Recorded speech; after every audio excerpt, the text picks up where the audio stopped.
చూడండి మా మిరప చెట్టుకు ఎన్ని మిరపకాయలు చూడండి. ఇక్కడ ఎంత చక్కగా కాస్తుందనండి. ఇది ఎన్నిసార్లు నేను తెంపాను కదా, తెంపినా కొద్దిగా మాకు వస్తూనే ఉన్నాయండి మిరపకాయలు.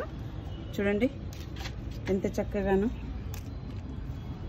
ఎన్ని మిరపకాయలునండి. అన్నీ పెద్ద పెద్దగా అయిపోయినాయి. చూడండి ఎంత చక్కగాను మిరప చెట్టుకు కాయలు కూడా ఎంత పెద్దగా వస్తున్నాయనండి. బాగానే ఎక్కువ వస్తున్నాయి. చూడండి ఎంత చక్కగా. చూడండి ఇలా మావి ఎన్ని హార్వెస్ట్ అండి. ఇవి స్టార్ ఫ్రూట్, బెండకాయలు, దోసకాయ, పుదీనా, ఒక కాకరకాయ, పచ్చిమిరపకాయలు అయితే చాలా ఉన్నాయండి. ఎన్ని తెంపినా వస్తూనే ఉన్నాయండి దీనికి. ఇట్లా చూడండి ఇక్కడ కూడా నాకు ఇంకొక చెట్టు ఉంది. చూడండి ఎన్ని తెంపినా కానీ మిరపకాయలు మాత్రం ఫుల్ వస్తున్నాయండి. కాయలు మాత్రము కారం కూడా బాగుందండి. ఇక్కడ చూడండి ఈ చెట్టుకి ఎట్లా గుత్తులు గుత్తులు పట్టిందో. చూడండి ఇవి చిన్నగా ఉన్నాయి కానీ ఎంత గుత్తులు గుత్తులా పట్టిందండి. ఈ చెట్టు కాయలు అయితే చూడండి ఎంత పెద్దగా వస్తున్నాయనండి. చూడండి ఒక్కొక్క కాయ. నేను చెప్పాను కదండి ఏ ఎరువులు వేయనండి దీంట్లోకి. నేను ఓన్లీ కిచెన్ వేస్ట్ చెప్పాను కదా, ఆర్గానిక్గా పెంచుతున్నామండి అన్నీను. ఎంత తెంపినా కానీ వస్తూనే ఉండండి. అదే మందులు వేస్తే ఇంత ఘనము రావట్లేదు అంటున్నారు. చూడండి నాకు ఒక 4 చెట్లే ఉన్నాయి కానీ ఎన్ని మిరపకాయలు వస్తున్నాయనండి నాకు. ఇక్కడ చూడండి ఇక్కడ ఒక చెట్టు ఉంది. చూడండి ఎట్లా ఉన్నాయో కాయలు. చూడండి పండు వండిపోతున్నాయి కూడా. నేను చూడండి ఇదో ఇట్లా ఎన్ని తెంపినా కానీ కాయలు మాత్రం చక్కగా ఉన్నాయండి కోస్తూ ఉంటే. ఇవన్నీ మనము చూడండి ఇది ఎంత మట్టి ఉందో చూడండి. మీరు ఒక్కసారి మట్టి చూడండి ఎంత ఉందో చూడండి. మట్టి దీంట్లో ఎంత కొంచెంలోనే ఎట్లా వస్తున్నాయో చూడండి మిరపకాయలు.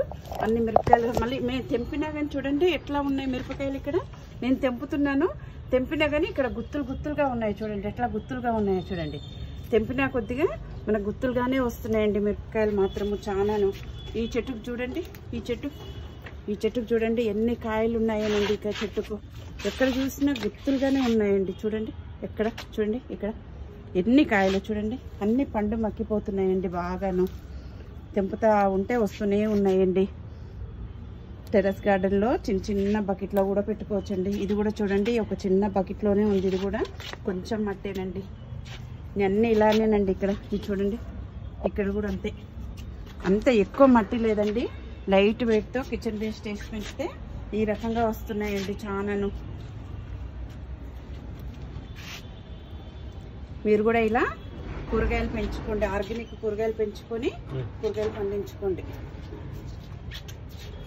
చూడండి ఇక్కడ కూడా ఒక చెట్టు ఉందండి. దీనికి కూడా చూడండి ఎట్లా వస్తున్నాయో. దీనికి ఇందాకే తెంపేస్తాను అయినా కానీ ఉన్నాయి. చూడండి ఇట్లా ఏవైనా సరేనండి ఇట్లా మనము పెంచుకుంటే చాలండి. ఎన్ని కూరగాయలైనా వస్తాయండి. మిరప చెట్లు చాలా చిన్న చిన్న బకెట్లలోనే నేను పెట్టాను. చూడండి చెట్లు చూడండి. ఈ చెట్టుకు మాత్రము ఎంతగానండి పెద్ద పెద్ద మిరపకాయలు. చూడండి ఎంత పెద్దగా ఉన్నాయనండి మిరపకాయలు. ఎక్కువ మట్టి లేదు ఏం లేదు. చూడండి ఎన్ని మిరపకాయలు కోసాను. ఇవి నాకు ఒక 1/2 కిలో వరకు వచ్చాయి. చూడండి స్టార్ ఫ్రూట్, ఈరోజు బెండకాయలు, చెర్రీ టమాటాలు, 2 దోసకాయలు అయిపోయినాయండి ఇంకా మా తోటలో. ఇవే లాస్ట్ దోసకాయలు. ఎన్ని కోసానో మీకు చూపించాను కదా. నేను ఏదైనా సరేనండి ఏ ఎరువులు లేకుండా ఆర్గానిక్గానే ఫుడ్ తీస్తానని చెప్పాను కదండి. మొత్తం ఆర్గానికేనండి. చూడండి ఎంత చక్కగానో. ఇంకా దీనికైతే చూడండి కొమ్మకు చూడండి ఎన్ని మిరపకాయలు ఉన్నాయనండి. చూస్తే తెంపితే మళ్ళీ ఒక 4 రోజులకు మళ్ళీ తెంపేయచ్చు. చూడండి మట్టి నేను చెప్పాను కదా పెట్టినప్పుడే కిచెన్ వేస్ట్ కలిపి. ఇది చిన్న బకెటేనండి, ఎక్కువ కూడా కాదు, పెయింట్ బకెట్. ఇట్లా కొంచెం కిచెన్ వేస్ట్ పెట్టి మనం తెంపితే చాలండి మనకు బోల్డ్ అన్నీ వస్తాయండి. మా సీతాఫలం చూపించాను కదండి మీకు. చూడండి ఎట్లా అవుతున్నాయో చక్కగాను. అన్నీ ఇంకా పెరుగుతూ ఉన్నాయండి ఇవన్నీను. ఇంకా ఇవి ఒక 10 రోజులు అయితే రెడీ అవుతాయేమో నేను అనుకుంటున్నాను. మీరు కూడా ఇలా ఆర్గానిక్ ఫ్రూట్స్ పండించుకొని అందరూ తీసుకోండి. లోకాం సమస్తాం సుఖినో భవంతు.